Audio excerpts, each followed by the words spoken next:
Afshin Molavi is a senior fellow at the Johns Hopkins University School of Advanced International Studies. He was born in Iran and has written widely on the Middle East, the Muslim world, and the United States. He says President Trump's move has thrust the Israeli-Palestinian conflict back into the international spotlight. In many ways, the Palestine-Israel issue had kind of fallen off and drifted off the Middle East map, so to speak, not for those who live there, but for those who broadly look at the region and those who live in the region. 20 years ago, it was one of the most emotionally resonant issues. Today, because there's so much else going on, whether it's the rise of ISIS or the Arab uprisings or the Shiite-Sunni sectarian split, that Palestine-Israel had been crowded out.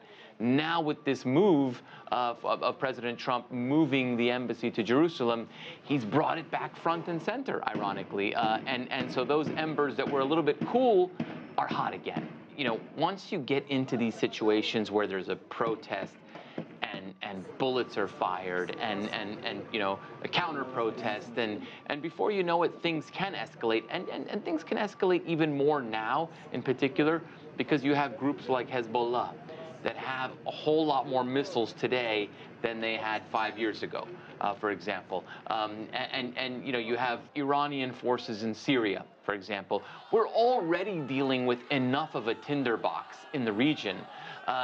In Syria alone, you've got U.S. forces, you've got Iranian forces, you've got Russian forces. Israel is threatening to strike at Syria. And what has happened is allies of the United States are embarrassed. Adversaries of the United States are emboldened. The U.S. president makes one decision, but it's interesting, the U.S. State Department makes another. After all the condemnation, the State Department forced to set up a 24-hour task force to deal with the potential fallout at U.S. embassies and consulates. We've seen this sort of thing before, where protests are created outside of consulates and embassies. It doesn't go well. Talk to me about the potential fallout from that standpoint. Sure. I mean, at the end of the day, most diplomats will tell you that this was a bad decision, and they won't put it in necessarily in moral terms or even strategic terms. They'll say it's a bad decision because it doesn't advance America's interests in any meaningful way, right? And you know, maybe it advanced President Trump's own domestic re-election interest because, as we all know, Mike, you got to shore up your base and then fight for the middle. This shores up an evangelical Christian base, maybe. It excites some of his, you know, hardcore supporters, but it doesn't advance America's diplomatic interests. So the State Department folks will tell you, I'm mystified. I don't know why we did this, because it doesn't advance our interests, and not only that, it makes us less safe.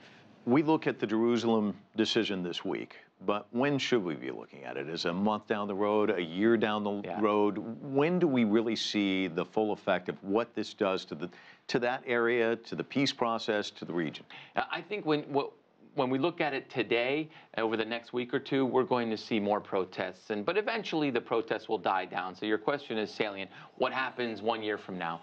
Well, you know, 1 year from now, I think we're going to be seeing some of those Arab world allies looking for other things that President Trump is going to be doing. Is he going to take another similar step that's going to embarrass them publicly, that's going to make them question whether they can trust this person?